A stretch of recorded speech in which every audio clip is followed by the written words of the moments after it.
In 1832, President Andrew Jackson signed an order to remove the native tribes from the southeastern United States. And it was then that the Muskogee were moved, along with the Chickasaws, Choctaws, and Cherokees. We walked all the way from our homes to, quote, Indian Territory, end quote, which later became Oklahoma. That's a Choctaw word meaning land of the red man.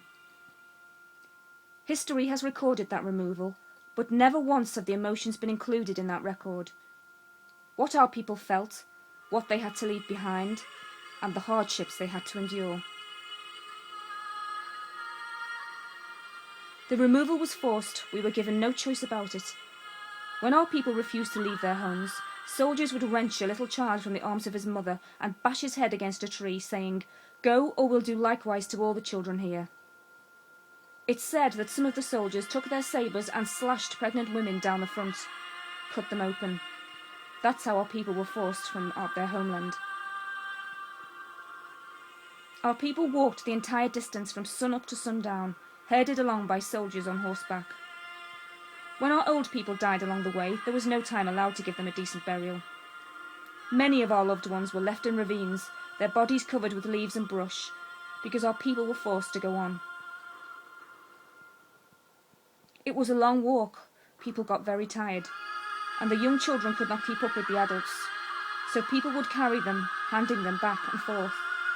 But they didn't have the endurance to carry them all the time, so some children and their mothers had to be left behind.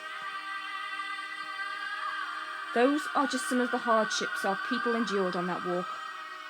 And out of those injustices came much lamenting and crying. So our people called it the Trail of Tears. I knew a man who went on that long walk as a child, and he told me about it.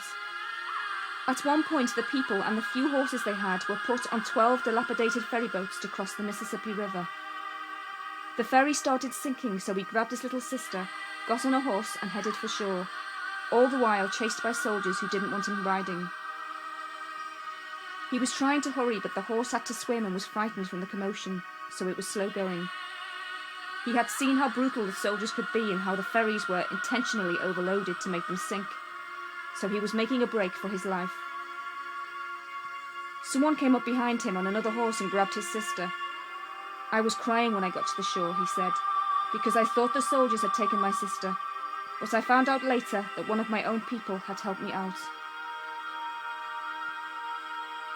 Many of our people died crossing the Mississippi.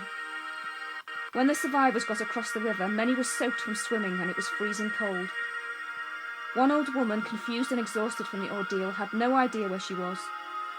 She thought she was back home and started giving instructions to the young ones. Follow that trail, and where it forks there are some dry sticks on the ground. Gather them and build a fire to warm the people. She remembered where to find firewood at home, and in her own mind she thought she was there. Surely she wished she was there. My great-great-grandmother was on that forced march. No matter what kind of weather, they had to go on, and walking in the snow without any shoes, her feet froze. Gangrene set in, and her feet literally dropped from her legs. She is buried at Fort Gibson, Oklahoma, but there's no name on those markers. Just many, many crosses where our people died without recognition. I don't know where her grave is, but she's there among them.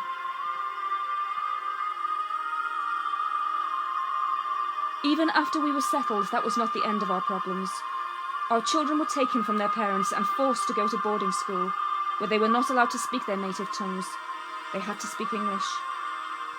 The boarding school was a government school, so they had to march to and from class, make up their beds, do everything as if it were a military camp.